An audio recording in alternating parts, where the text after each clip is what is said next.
আসসালামু আলাইকুম। অনেকে দেখুন সহজ বিষয়টা বুঝার পরেও কিন্তু অনেকে সেটি সমাধান করতে পারেন না।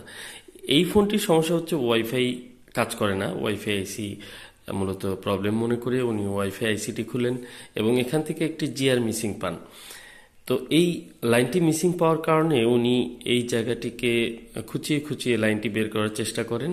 তো টেস্ট পয়েন্টের লাইনটি অ্যাকচুয়ালি এমন ভাবে ক্ষতিগ্রস্ত হয়েছে যে এখানে আসলে লাইনটি খুঁজে পাওয়া যাচ্ছে না এবং সিপিইউ খুলে আমার দেখতে হবে যে সিপিইউ থেকে জিআর আসছে কিনা। দেখুন, এই লাইনটিতে দুইটা জিআর হতে পারে। একটি হচ্ছে ওয়াইফাই আইসি কানেক্ট করার পর ওয়াইফাই আইসির জিআর, আরেকটি হচ্ছে সিপিইউ থেকে জিআর আসবে। আপনি একটি আইসি ডিসকানেক্ট করলে আরেকটি জিআর অবশ্যই পাবেন এবং কি দুইটি আইসি সমন্বয়ে একটি জিআর পাওয়া যাবে। তো যা হোক, এখানে আমি ভালো একটি মাদারবোর্ডে দেখে নিচ্ছি কোন বলে এই লাইনটি মূলত কানেক্ট হয়েছে এবং কি সেই লাইনটি যদি সঠিকভাবে জিআর না পাওয়া যায় তাহলে কিন্তু আইসির ভিতর থেকে লাইন জাম্পার করতে হবে।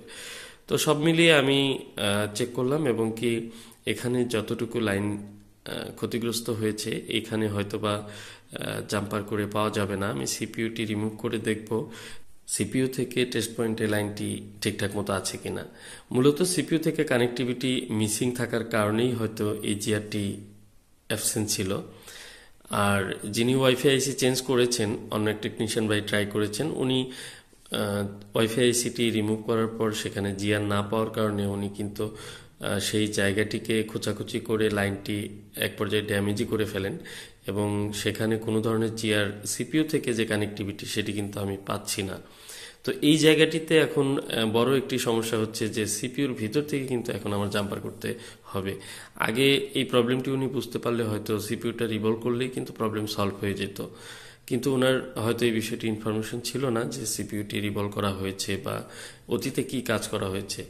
আসলে আগে একটি ফোনে যখন কাজ করা হয় সেই ফোনের কি কি কাজ করা হয়েছে সেই ইনফরমেশনটা কিন্তু অনেক গুরুত্বপূর্ণ এবং সেই দিকে খেয়াল করে কিন্তু আমরা অনেক কাজ কিন্তু অনেক সহজে আইডেন্টিফাই করতে পারি। সবসময় সব কাজ একভাবে হয় না। দেখুন, আমি সিপিইউর ভিতর থেকে একটি লাইন বের করে স্টোরেজ আইসির উপরে ইউভি দিয়ে শক্ত করে লাগিয়ে নিয়েছি এবং সেখান থেকে আরেকটি বাইপাস জাম্পার করে আমি কিন্তু ওয়াইফাই আইসির সরাসরি ওয়াইফাই আইসির ভিতরে যে লাইনটি গিয়েছে সেখানে জাম্পার করে দিলাম এবং কি এখন ওয়াইফাই টোটালি ঠিকঠাক মতো কাজ করবে ইনশাল্লাহ।